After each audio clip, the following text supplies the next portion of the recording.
नमस्कार, खबरें अभी तक देख रहे हैं आप और मैं हूं आपके साथ नासिर कुरैशी। देश का सियासी माहौल बहुत ज्यादा गर्माता जा रहा है। 24 को लेकर लगातार नेताओं की जुबान से बयान निकलकर सामने आ रहे हैं।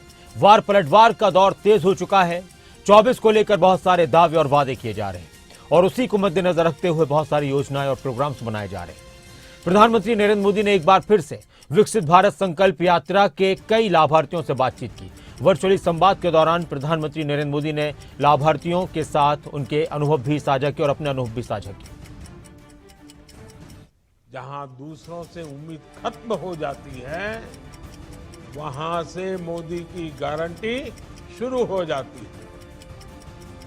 हमारे रेहड़ी, ठेले, पटरी, फुटपाथ पर काम करने वाले, ये सभी साथी नाउम्मीद हो चुके थे। उनको लगता था चलो भाई ऐसे ही गुजारा करो, कुछ होने वाला नहीं है। उनको पूछने वाला कोई नहीं था। इन स्थितियों को पहली बार बैंकिंग सिस्टम से जोड़ने का सौभाग्य हमारी सरकार को मिला है।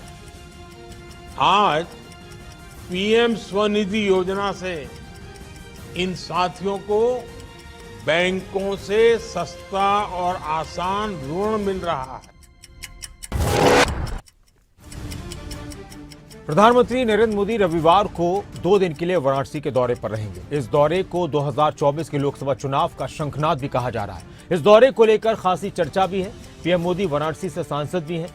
पीएम मोदी के वाराणसी दौरे को लेकर तैयारियां तेज कर दी गई हैं। 3 राज्यों बीजेपी की जीत के बाद पीएम मोदी का यह पहला वाराणसी दौरा है। इसलिए पीएम मोदी के दौरे को लेकर तकरीबन 20 किलोमीटर लंबे रोड शो की भी तैयारी की गई है। इस दौरान बीजेपी कार्यकर्ता प्रधानमंत्री पर पुष्प वर्षा करेंगे। तकरीबन 5 क्विंटल गुलाब की पंखुड़ियों का ऑर्डर दिया गया है। वाराणसी दौरे के दौरान पीएम मोदी 37 परियोजनाओं की सौगात देंगे और इस दौरान लोगों को संबोधित करते हुए और भी कई ऐलान करेंगे। तकरीबन 19,150 करोड़ रुपए की इन परियोजनाओं में रेलवे, फ्लाईओवर, शिक्षा, स्वास्थ्य, सौर ऊर्जा, पेट्रोल पंप, टैंक समेत कई प्रोजेक्ट शामिल हैं। इन सभी प्रोजेक्ट में रेलवे के बड़े प्रोजेक्ट भी हैं जो सौगात के रूप में वाराणसी और आसपास के जिलों को मिलने वाले हैं।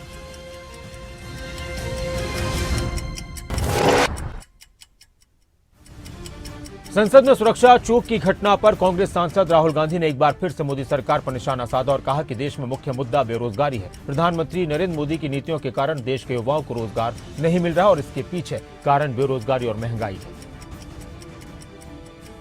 सुरक्षा ब्रीच हुई है, वो है, बट क्यों हुई?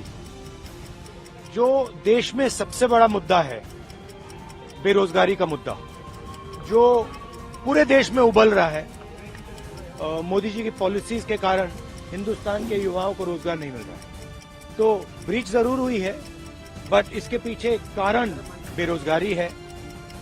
तो संसद में सुरक्षा चूक के मुद्दे पर लगातार देश की सियासत गरमाई हुई है। लगातार कांग्रेस के नेताओं की तरफ से इस मुद्दे को लेकर सरकार को घेरने का काम किया जा रहा है, तो वहीं सरकार की तरफ से, बीजेपी की तरफ से यह कहा जा रहा है कि ऐसे मुद्दों पर राजनीति करना ठीक नहीं होता।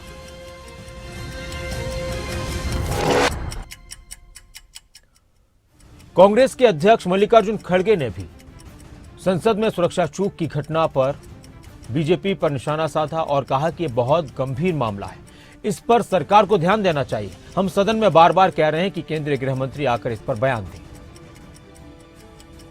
जो है सिक्योरिटी जो ब्रीच हो गई है, ये गंभीर मामला है और इस पे सरकार ध्यान देना चाहिए। और हम पार्लियामेंट में बार बार ये कह रहे हैं कि होम मिनिस्टर आकर स्टेटमेंट दे, लेकिन होम मिनिस्टर वहाँ आना नहीं चाहते और स्टेटमेंट देना नहीं चाहते। क्यों हुआ, कैसा हुआ, क्या कारण है, इसके बारे में कोई बताना भी नहीं चाहते हैं। लेकिन आपके टीवी शो में तो वहीं शिवसेना सांसद प्रियंका चतुर्वेदी ने कहा कि अगर जिम्मेदारी सिर्फ लोकसभा सचिवालय तक है तो उसके ऊपर कोई बात नहीं है, तो फिर सब राम भरोसे हैं। जब 22 साल पहले ऐसा हुआ था तब तत्कालीन प्रधानमंत्री अटल बिहारी वाजपेयी ने बयान दिया था, लेकिन यहाँ ठीकरा किसी और के सिर फूट रहा है। गृहमंत्री और प्रधानमंत्री कहते हैं कि वो अक्साई, चीन और पीओके को लेकर आएंगे, लेकिन संसद की सुरक्षा की जिम्मेदारी इनकी नहीं। जिम्मेदारी सिर्फ लोकसभा सेक्रेटेरिएट तक है और लोकसभा सेक्रेटेरिएट के ऊपर कोई नहीं है, तो यानी ये राम भरोसे ही चल रहा है सब कुछ। आप ये सोचिए कि इंडिया अगर कभी किसी और देश के साथ वॉर पे जाती है, ये कह दिया जाएगा उसकी जिम्मेदारी इंडिया के आर्मी चीफ को है, प्राइम मिनिस्टर की कोई नहीं है, गृह मंत्री की कुछ नहीं है। इतना बड़ा हादसा देश की मदर ऑफ डेमोक्रेसी के टेम्पल ऑफ डेमोक्रेसी में होता है और आप कहते हैं आपकी कोई जिम्मेदारी नहीं। मैं उनको याद दिलाना चाहती हूँ कि जब 22 साल पहले पार्लियामेंट में अटैक हुआ था और गोलियां चली थी और हमारे 13 लोग शहीद हुए थे उसमें, उस समय पर संसद सुरक्षा चूक मामले में गृहमंत्री हरियाणा के गृहमंत्री अनिल विज ने विपक्षी दलों पर निशाना साधा और कहा कि उनका काम सिर्फ बोलना है। वो निंदा करने के बजाय उन लोगों के पक्ष में बोल रहे हैं जिन्होंने ऐसी घटना को अंजाम दिया है। ये शर्मनाक बात है। अभी उस मामले की जांच हो रही है और कौन इसके पीछे है, उसका मकसद क्या है, इसका भी पता चल जाएगा। विपक्ष इस प्रकार से उनके पक्ष में धरने करके लोगों को उकसा रहा है ताकि देश में अराजकता फैल जाए। देखिए, ऐसा है, विपक्षियों का काम है हर चीज़ को, गलत काम को बढ़ावा देना। उनको कंडेम करने की बजाय ये उनके पक्ष में बोल रहे हैं, जो कि बहुत शर्मनाक बात है। अभी उसकी जांच हो रही है, कौन है इसके पीछे, क्या मोटिव है, अभी उसका पता नहीं है। और ऐसे इस प्रकार से उनके पक्ष में धरने करके, उनके पक्ष में बोलकर ये तो लोगों को उकसा रहे हैं कि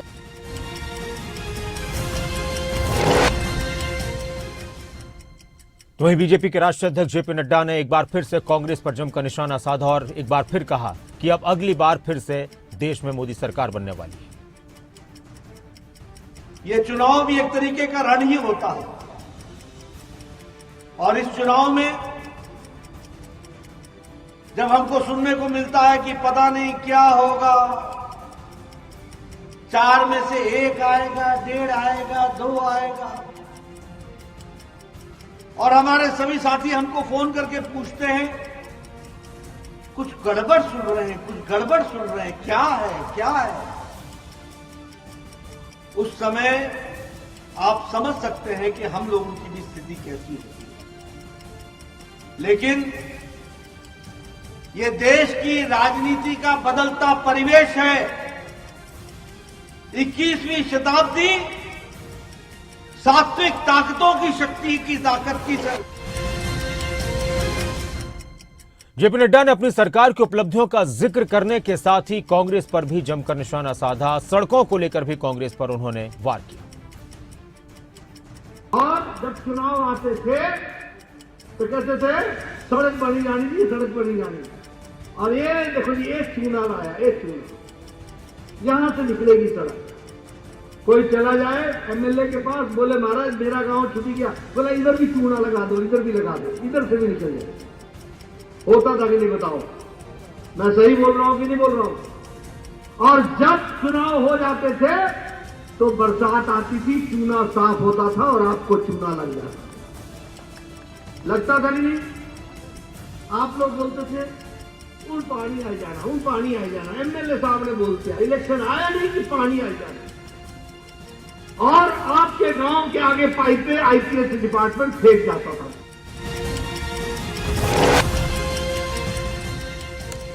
केंद्रीय मंत्री अनुराग ठाकुर ने भी कांग्रेस पर निशाना साधा और कहा कि देश में हैट्रिक लगने वाली है। एक बार फिर से हिमाचल की सारी सीटें बीजेपी जीतेगी। हैट्रिक कांग्रेस के एक और हैट्रिक होगी, क्योंकि हिमाचल में खड़े हैं। आदरणीय अध्यक्ष जी, 2014 में भी 4 सीटें भारतीय जनता पार्टी को हिमाचल की जनता ने जिताई और मोदी जी को देश का प्रधानमंत्री बनाया।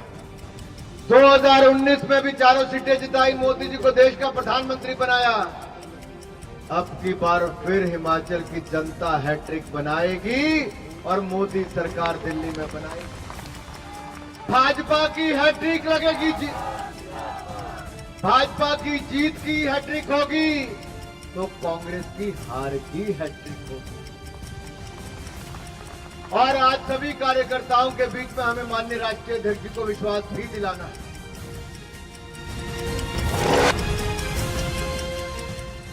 लोकसभा चुनाव की तैयारियां तेज हैं। जनता तक पहुंचने की कोशिशें भी तेज हैं। यूपी सरकार सभी गरीब बुजुर्गों को पेंशन देने जा रही है। राज्य के सभी पात्र गरीब बुजुर्गों को पेंशन देने के लिए यूपी के मुख्यमंत्री योगी आदित्यनाथ ने अधिकारियों को निर्देश दिए। ऑनलाइन पोर्टल के जरिए लोग इस पेंशन के लिए आवेदन कर सकते हैं। आपको बता दें कि सरकार का लक्ष्य 56 लाख वृद्धों को, बुजुर्गों को इस योजना का लाभ देना है। इस योजना में गरीबी रेखा से नीचे रहने वालों को फायदा दिया जाएगा। इसके साथ ही यूपी के मुख्यमंत्री योगी आदित्यनाथ ने राज्य में चल रही विकास परियोजनाओं को जल्द से जल्द पूरा करने के लिए भी अधिकारियों को निर्देश दिए हैं। यूपी सरकार की तरफ से कोशिश की जा रही है कि ज्यादा से ज्यादा लोगों को सरकार की योजनाओं का लाभ पहुंचे और इसी सिलसिले में अब 50 लाख से ज्यादा बुजुर्गों को पेंशन दी जाए, इसको लेकर प्रक्रिया शुरू कर दी गई है और पोर्टल के जरिए इसका लाभ दिया जाएगा। इसके अलावा जो विकास कार्य चल रहे हैं, जाहिर सी बात है कि चुनाव से पहले ये कोशिश होती है कि उनको पूरा कर लिया जाए ताकि चुनाव के दौरान मजबूती से जनता के बीच में जाया जाए। वहीं दूसरी तरफ समाजवादी पार्टी के नेता अखिलेश यादव भी लगातार अपनी पार्टी को लेकर और आने वाले वक्त में गठबंधन को लेकर बयान दे रहे हैं। उनका कहना है कि अब बीजेपी को हराने के लिए सभी को समाजवादी पार्टी के गठबंधन के साथ आना चाहिए। कि आने वाले समय में परिवर्तन होगा, बीजेपी हटेगी और मैंने नारा दिया है कि सभी दल साथ आएं, खासकर जो समाजवादी पार्टी के साथ गठबंधन में थे। गठबंधन 80 हराओ का नारा देगा। जब 80 हारेंगे तभी भारतीय जनता पार्टी हटेगी और भारतीय जनता पार्टी हटने से ही देश खुशहाली के रास्ते पर जाएगा। इनके पास नारे तो नए नए हैं, अब कह रहे हैं कि डेवलप्ड कंट्री का सपना देख रहे हैं। जिनके वचन में कोई दम, मतलब कहने और करने में फिर अलग अलग हो, क्या कहा और क्या किया, इसका जनता को आकलन करना पड़ेगा।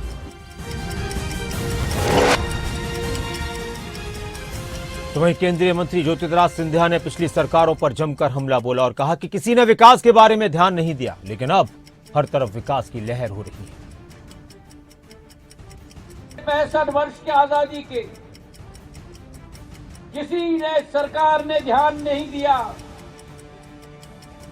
एक सोच और विचारधारा थी भारत के बारे में विश्व पटल पर कि टेक्नोलॉजी में सबसे पीछे, सरहद पर दुश्मनों के सामने घुटने टेकने वाला भारत, भ्रष्टाचार से युक्त भारत।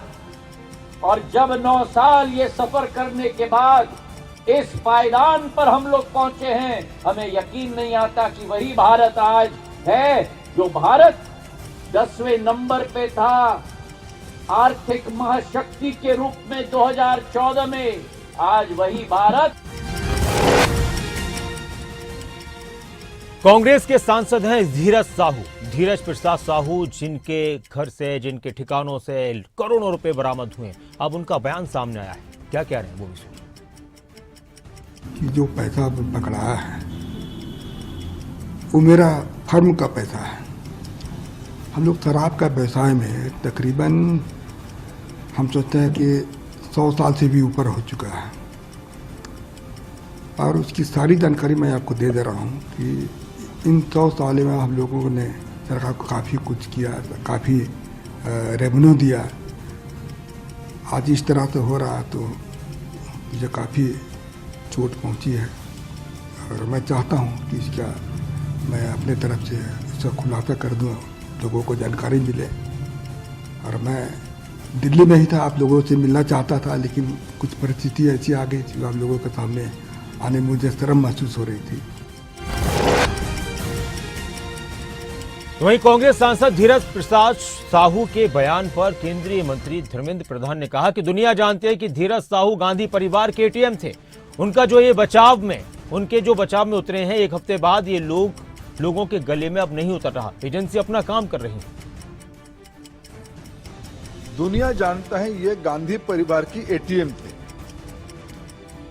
जब चाहे उनको गांधी परिवार को जो सारे निजी खर्चा, कांग्रेस पार्टी का नहीं, हम भी कहाँ कहते कांग्रेस पार्टी का, लोग तो हमारे उड़ीसा झारखंड में ये कहते हैं ये तो गांधी परिवार की एटीएम थे। इसलिए ये जो उनका उत्तर है बचाव में एक सप्ताह के बाद, ये लोगों की गले नहीं उतर है। बाकी एजेंसी अपने काम कर रहा है, करने दीजिए।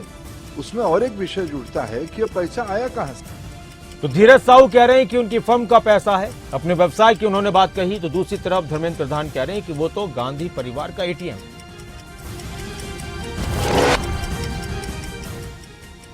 राजस्थान के मुख्यमंत्री भजनलाल शर्मा ने कहा कि हम प्रधानमंत्री नरेंद्र मोदी की गारंटी और अपने घोषणा पत्र का पूरी तरह से पालन करते हुए जनता के लिए काम करेंगे। हम उन विषयों को भी लेना चाहेंगे जिनसे देश की जनता त्रस्त थी। हम अंत्योदय की योजना के तहत काम करेंगे। भारतीय जनता पार्टी राजस्थान ने चुनाव लड़ा। माननीय देश के यशस्वी प्रधानमंत्री नरेंद्र मोदी जी जो गारंटी हमारा घोषणा पत्र है, उस घोषणा पत्र को भी हम पूरी तरह से पालना करते हुए आगे काम करेंगे। मैं उन विषयों को भी धीरे धीरे हम लेना चाहेंगे जिनसे राजस्थान की जनता त्रस्त थी।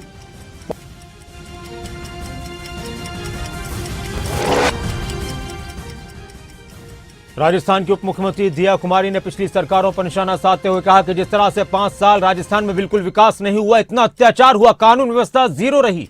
केंद्र सरकार ने बहुत काम किया है, सारी योजनाएं बनाई, लेकिन अब राजस्थान में वो सब कुछ नहीं होगा जो पहले हुआ। अब राजस्थान में जनता तक पहुंचना हमारी प्राथमिकता है।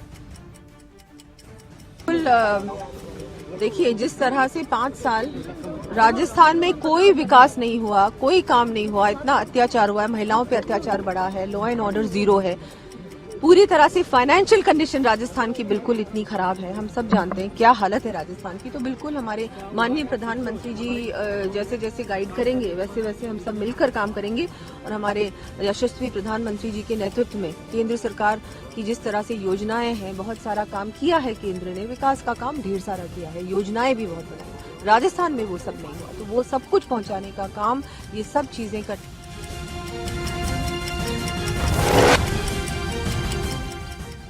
छत्तीसगढ़ के मुख्यमंत्री विष्णुदेव साय ने कहा कि भाजपा विश्व की सबसे बड़ी राजनीतिक पार्टी है और ये पार्टी विचारधाराओं की पार्टी है। इसमें नीति नियम होते हैं और कार्यकर्ताओं का सम्मान भी होता है। अगर कार्यकर्ता निष्ठा ईमानदारी के साथ परिश्रम करता है तो इसका फल उसको पार्टी की तरफ से जरूर मिलता है। दूसरी पार्टियों में परिवारवाद चलता है, लेकिन भाजपा में लोकतंत्र है।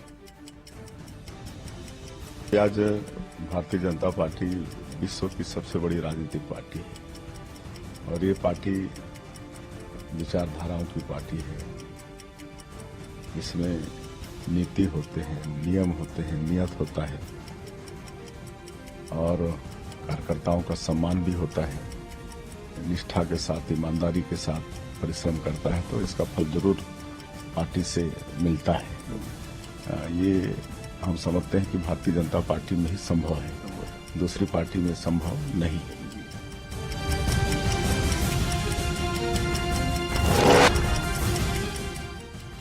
तो वहीं छत्तीसगढ़ के पूर्व मुख्यमंत्री और बीजेपी नेता रमन सिंह ने विकसित भारत संकल्प यात्रा को लेकर कहा कि विकसित भारत संकल्प यात्रा प्रधानमंत्री नरेंद्र मोदी की योजनाओं को जन जन तक पहुंचाने का ऐसा अभियान है जहां पर सरकार के बीच चल रही योजनाएं, खासतौर से ऐसी योजनाएं जिनसे गरीबों के जीवन में परिवर्तन आ रहा है। जनजातीय और गैर आदिवासी इलाकों में रथ और गाड़ियां जाएंगी, जनता को योजनाओं के बारे में बताया जाएगा, उन लोगों को उन योजनाओं से जोड़ा जाएगा जो इसके पात्र हैं।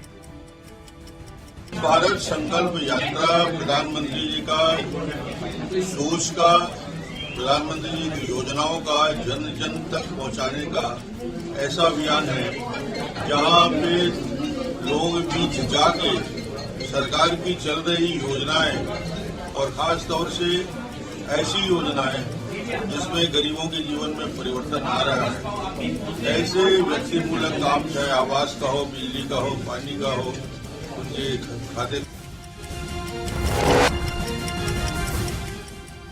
पश्चिम बंगाल विधानसभा में नेता प्रतिपक्ष शुभेंदु अधिकारी ने ममता बनर्जी पर हमला बोलते हुए कहा कि हमारे संविधान में लिखा है कि जनता के लिए, जनता के द्वारा, जनता का, लेकिन मुख्यमंत्री ममता बनर्जी ये काम नहीं करती। ममता बनर्जी पार्टी के लिए, पार्टी द्वारा पार्टी का सिस्टम चलाती हैं, ये हमारे काम में रुकावट डालने का काम करती है। इसको लेकर मीडिया को इतना डिस्कशन, इतना हाइप उठाने का कोई जरूरत नहीं है। ममता जी, हमारी ममता जी फेडरल जो ऑपोजिशन है जो हमारी कॉन्स्टिट्यूशन में बाबा साहेब आम्बेडकर लिखा हुआ है, for the people, by the people, of the people, एक काम नहीं करती। ममता जी ने for the party, by the party, of the party system चलाती है। मैं एमएलए हूं, उन्होंने एमपी है। हम लोग को एडमिनिस्ट्रेशन रिकॉग्नाइज नहीं करता है, एडमिनिस्ट्रेटिव मीटिंग में नहीं बुलाता है। हमारी काम में ये लोग को रुकावट डालना।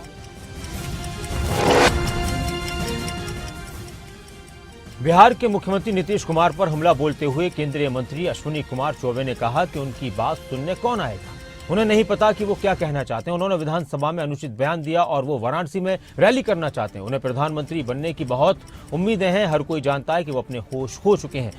उन्हें मनोवैज्ञानिक उपचार की जरूरत है। उन्हें बिहार छोड़ देना चाहिए। कौन सुनने आएगा? जिनको क्या बोलेंगे नहीं बोलेंगे वही पता नहीं है। आपने देखा अभी हाल में असेंबली में क्या क्या नहीं इन्होंने महिलाओं के बारे में आपत्तिजनक और इस अश्लील बातें अश्लील तरह से कहा। तो मुझे लगता है कि जिनको ये भी सुध नहीं है और वो चले हैं बनारस में रैली करने, कौन सुनेगा इनका बनारस में? है? ये टाई फिश हो गए जब इनका वहाँ इनको लगा कि हम तो भूल कर गए। वहाँ बनारस में जाकर के क्या करेंगे? वहाँ झाल बजाएंगे जाकर। कर्नाटक के बेलगावी घटना पर केंद्रीय मंत्री प्रहलाद जोशी ने कहा कि कांग्रेस सरकार की लापरवाही और लापरवाह रवैये की वजह से ऐसा हुआ है। एनएचआरसी ने पहले ही रिपोर्ट मांगी है। सरकार को इसे गंभीरता से लेना चाहिए। Already told that it is because of the careless and most casual approach of the Congress party as far as law and order is concerned, Congress government, this has happened. And already NHRC has sent his team and also asked the report, detailed report. And Honorable National President of the Bharatiya Janata Party has also deputed senior leaders and the MPs, women MPs, to have a look at the incident and report it to him. Government should take it seriously. They have taken it very casually. All the things, whatever things have been done, that have been done after the High Court interference, suo motu interference.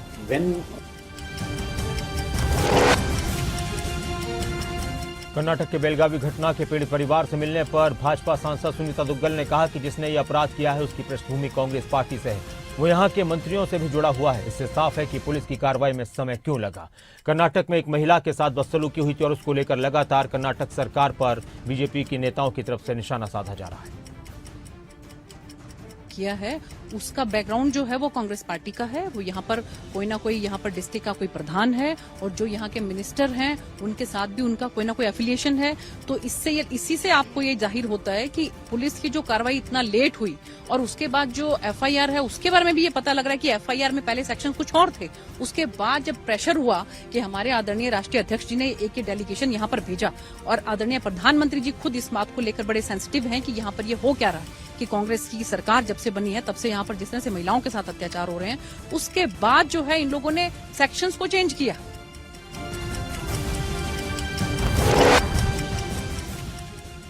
Haryana BJP के अध्यक्ष नायब सैनी ने एक बार फिर से विपक्ष पर जमकर निशाना साधा और कहा कि कांग्रेस भ्रष्टाचारियों की पार्टी है। मुख्यमंत्री मनोहर लाल ने प्रदेश में भ्रष्टाचार को खत्म किया है और बिना खर्ची और पर्ची के नौकरियां देने का काम किया है।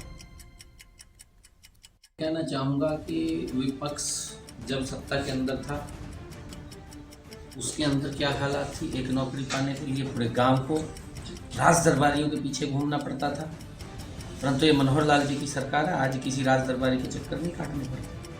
आज बिना पर्ची के बिना खर्ची के युवा को रोजगार मिल रहा है।